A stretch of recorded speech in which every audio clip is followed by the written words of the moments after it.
In the early months of 1577, a pregnant and distressed Spanish noblewoman arrived in Mexico City. Doña Catalina Barbón was a newcomer to Mexico, having spent the previous 5 years living with her husband in La Florida.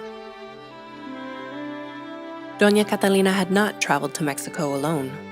Her 2 young children, both likely under the age of 5, stood at her side, marveling at their new surroundings, a vast urban city that dwarfed the small frontier town where they had been born. Her husband had not made the journey.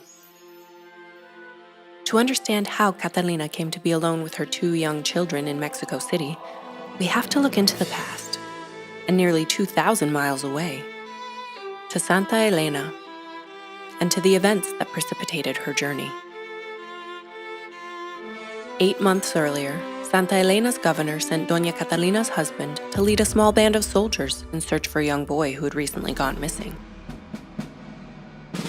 Shortly after their departure, an arquebus fired in the distance, then silence.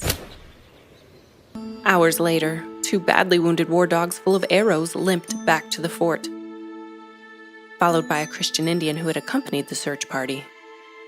According to him, everyone, including Doña Catalina's husband, was dead. There are conflicting accounts of what followed. Several witnesses testified that the next morning, the townspeople sought refuge in Santa Elena's fort. Soon thereafter, Native American warriors launched an assault. Overwhelmed, the town's residents elected to flee. Doña Catalina and her 2 children barely escaped to one of 3 ships in the harbor. As they sailed away, the young noblewoman watched Santa Elena burn. Now widowed, homeless, and with 2 children to support, Doña Catalina had little time to mourn.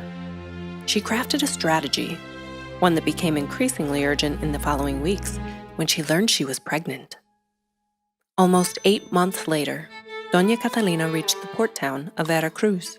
From there, she and her 2 young children began the final leg of their journey, traveling 250 miles overland to Mexico City.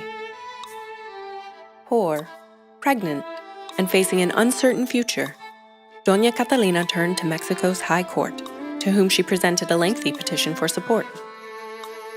To secure royal favor, Doña Catalina highlighted her deceased husband's esteemed service record, her own nobility, and the terrible suffering she had endured. Her numerous misfortunes included the murder of her father, former governor of Cantiana, Spain, as well as the recent death of one of her 2 children, a tragedy that occurred just days before she was to give birth to a 3rd. To support her claims, Doña Catalina summoned 5 witnesses, all former Santa Elena residents. Their testimonies convinced the judges to act.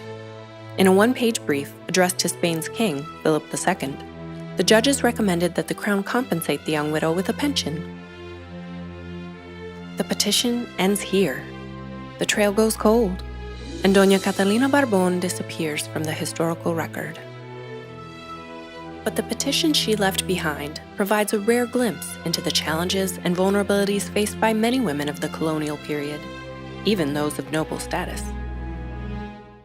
Doña Catalina Barbón's story, though tragic, is also a tale of resilience and survival, of a woman, suddenly widowed, left to find a way to secure her own livelihood and that of her children.